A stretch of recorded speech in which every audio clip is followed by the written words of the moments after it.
telecom equipment. 3 years from now, India will be a large telecom equipment exporter. About 52,000 semiconductor engineers working in the country. We are committed to develop 85,000 talent over next 10 years. We in India are very clear that whatever new plants, new fabs that we set up will be served with green energy. नमस्कार दोस्तों, स्वागत है आप सभी का only IAS के YouTube channel पर। देखिए, रिसेंटली अभी एक मीटिंग चल रही है वर्ल्ड इकोनॉमिक फोरम की डावोस में। इस मीटिंग के दौरान भारत के मिनिस्टर ऑफ कम्युनिकेशन ने एक बहुत बड़ी बात कही है कि आने वाले 3 सालों में हम दुनिया के नंबर 1 टेलीकॉम एक्सपोर्टर्स बन जाएंगे। अब इस बात को सुनने के बाद से मुझे तो ऐसा लगता है कि चाइना की रात की नींद उड़ने वाली है, क्योंकि अभी तक भारत की टेलीकॉम कंपनीज में चाइना डोमिनेट कर रहा था और उनके हाथ से एक बहुत बड़ी मार्केट जाने वाली है। उसके साथ साथ उनको एक बड़ा झटका यह भी मिलने वाला है कि उनका जो एक्सपोर्ट है वो भी कम हो सकता है। अब इस वीडियो में मैं आपको बताऊंगा कि मिनिस्टर ऑफ कम्युनिकेशन ने क्या कुछ इंपॉर्टेंट कहा है जो आप अपने मेंस एग्जाम में यूज कर सकते हैं। प्लस हम ये भी जानने की कोशिश करेंगे कि इसका क्या इंपैक्ट रहने वाला है आने वाले समय में इकोनॉमी के ऊपर। इस वीडियो को शुरू करने से पहले मैं आपको हमारे 2 इंपॉर्टेंट कोर्सेज के बारे में बताना चाहूंगा। पहला कोर्स है mentorship guided prelim test series. ये उन बच्चों के लिए जो 2023 के पेपर के लिए तैयारी कर रहे हैं, और दूसरा हमारा कोर्स है एनसीईआरटी का फाउंडेशन कोर्स। जो बच्चे 2024 की तैयारी कर रहे हैं उनके लिए भी एक सुनहरा मौका है कि वो अपने बेसिक्स को ठीक कर सकें।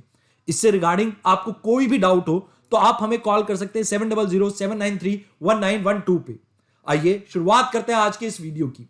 देखिए, अगर बात करें 60 साल पहले, उससे पहले आपको सेमीकंडक्टर्स के बारे में इतना कुछ पता भी नहीं था, बट 60 सालों में ये इंडस्ट्री 500 से 600 बिलियन डॉलर तक ग्रो करी है।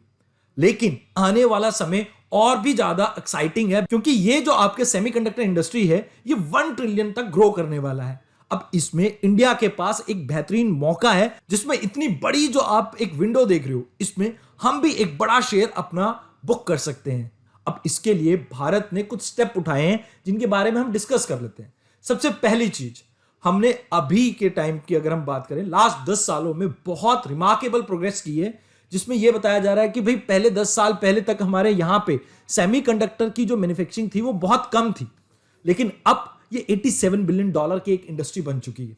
आने वाले 3 सालों में हम कोशिश कर रहे हैं कि इसको और ज्यादा इंक्रीज कर सके, ताकि हम यहां पर भी large number of employment opportunity को जनरेट कर सके।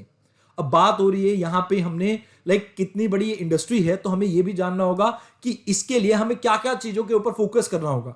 तो इसमें सबसे पहले हमें रॉ मटेरियल के ऊपर फोकस करना होगा। इंडिया के अंदर कैसे हम रॉ मटेरियल की मैन्युफैक्चरिंग और इन चीजों को हैंडल कर सकते हैं, जैसे जो बैक एंड प्रोसेसेस हैं उसके ऊपर भी हमें ध्यान देना होगा। दूसरी चीज यहां पर यह कहा जा रहा है कि भैया आपको इंजीनियर्स की जरूरत होगी अगर आप सेमीकंडक्टर चिप्स को डेवलप कर रहे हैं इंडिया में। तो इसके लिए कहा जा रहा है कि भाई भारत के अंदर 52,000 ऐसे इंजीनियर्स मौजूद हैं जो इंडिया की हेल्प कर रहे हैं इस टेक्नोलॉजी को डेवलप करने के लिए, और वो सभी वर्क कर रहे हैं जैसे लेगेसी नोड पे, कटिंग एज जो आपकी टेक्नोलॉजी उसके ऊपर, एसओसी, ताकि इंडिया के अंदर जो भी आप सेमीकंडक्टर चिप्स देख रहे हैं वो पावर ऑप्टिमाइजेशन के साथ वर्क करें। पावर ऑप्टिमाइजेशन क्या होता है? जैसे मान लीजिए अभी आप कोई चार्जर यूज कर रहे हैं, उसके अंदर कुछ यानी कि मान लीजिए 3 एम्पेयर का करंट जा रहा है और इसमें आपका बिजली का बिल ज्यादा आ रहा है, तो हम ये करने की कोशिश कर रहे हैं कि कैसे यहां पर इस एनर्जी कंजम्पशन को कम कर सके। तो we are focusing upon that stuff also, because हम आने वाले समय में चाहते हैं कि भी इलेक्ट्रिसिटी कम कंज्यूम हो, जिससे ग्रीन हाउस गैस का एमिशन कम हो सके। तीसरी चीज, कंटिन्यूसली हम इस ह्यूमन रिसोर्स को कैसे मैनेज करेंगे, तो इसके लिए हमने यूनिवर्सिटीज के साथ टाई अप करा है, जहां से हर साल लाखों इंजीनियर निकलते हैं। और यहां पर हमने क्या किया है कि भाई यूनिवर्सिटीज के जो सिस्टम है, यानी यूनिवर्सिटीज जो है उनके साथ एक टेलर मेड प्रोजेक्ट स्टार्ट किया है, जहां पर हम कोशिश ये करें कि अगले 10 सालों के अंदर 85,000 इंजीनियर्स ऐसे और बना सके।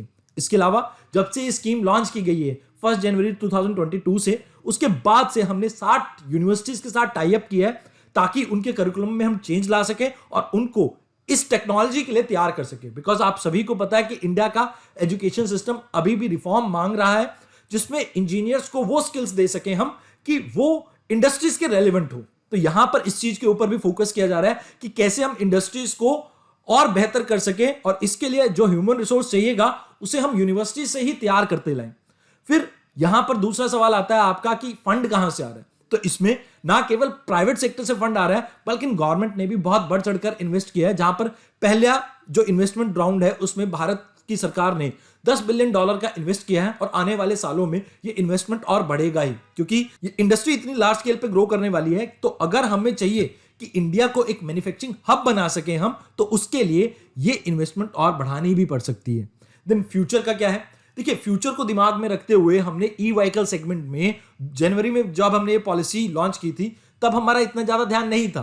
बट इलेक्ट्रिक व्हीकल या बड़े जो भी आपके इससे रिलेटेड सेक्टर्स हैं, उसमें और ज्यादा इन्वेस्टमेंट और गवर्नमेंट के सपोर्ट को इंक्रीज करने के लिए हमने जो स्कीम लॉन्च की थी, जैसे कि आपका प्रोडक्शन लिंक्ड इंसेंटिव्स जो होते हैं या डिजाइन लिंक्ड इंसेंटिव्स जो होते हैं, वो हमने ओपन कर दिए हैं बाकी सभी सेक्टर्स के लिए भी, या सेगमेंट्स भी बोल सकते हैं आप। अब इसमें जो क्लाइमेट चेंज है उसको भी दिमाग में रखा गया है। अब ऐसा मैं क्यों कह रहा हूं? देखिए, भारत के अंदर अगर आप मैन्युफैक्चरिंग करेंगे तो आप सभी को पता होगा कि पहले इंडिया में मेजॉरिटी जो आपका एनर्जी जनरेशन था, that is coming from fossil fuel, that is coal. अब हाल फिलहाल में हमने, पहले ये 2/3 हुआ करता था, अब हम इसे घटाकर 58% पे ले आए हैं। मतलब अब इंडिया में ऑलमोस्ट 42% एनर्जी जो है that is coming from the green sources. तो हम यहां पर अब कोशिश कर रहे हैं कि सेमीकंडक्टर की मैन्युफैक्चरिंग में भी ग्रीन टेक्नोलॉजी का इस्तेमाल हो, जहां पर हम रिन्यूएबल सोर्स ऑफ एनर्जी को ज्यादा से ज्यादा यूज कर सकें। अब यहां पर हम बात कर लेते हैं कि क्या इसका इकोनॉमी के ऊपर इंपैक्ट होने वाला है। देखिए, जब भी आपका कोई मैन्युफैक्चरिंग सेक्टर डेवलप होता है तो इससे बहुत से रोजगार जनरेट होते हैं, यानी इंप्लॉयमेंट बढ़ेगी। इंप्लॉयमेंट बढ़ेगी तो लोगों के हाथ में सैलरी आएगी। सैलरी आने से आप ये देखेंगे कि लोग खर्चा करेंगे, कंजम्पशन इंडिया में इंक्रीज होगी। कंजम्पशन इंक्रीज होने की वजह से यानी कि आपकी डिमांड इंक्रीज होगी।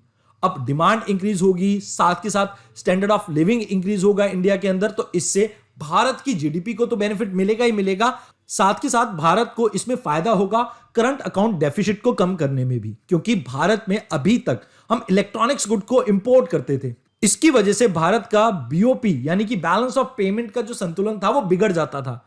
लेकिन अगर भारत अब एक्सपोर्ट के ऊपर फोकस करेगा और इंडिया के अंदर ये सेमीकंडक्टर टेक्नोलॉजी अच्छे से डेवलप हो जाएगी, तो इससे बेनिफिट ये मिलेगा कि हमारा करंट अकाउंट डेफिसिट भी कम होने लगेगा। यानी इंपोर्ट कम होंगे, एक्सपोर्ट ज्यादा होंगे, तो पैसा ज्यादा आएगा, तो डॉलर के मुकाबले भारत के रुपए की जो वैल्यू है दैट विल ऑल्सो इंक्रीज, और इससे भारत के जो सॉवरेन बॉन्ड्स है उनकी भी वैल्यू इंक्रीज होगी, इनहैंस होगी, और जिसके कारण आप देखेंगे भारत के अंदर इन्वेस्टमेंट भी इंक्रीज होगी। अगर इन्वेस्टमेंट आती है तो फर्दर इससे बाकी जो आपकी इंडस्ट्रीज हैं उसके ऊपर भी इंपैक्ट आता है, और इसके कारण भारत के अंदर और रोजगार बढ़ सकते हैं।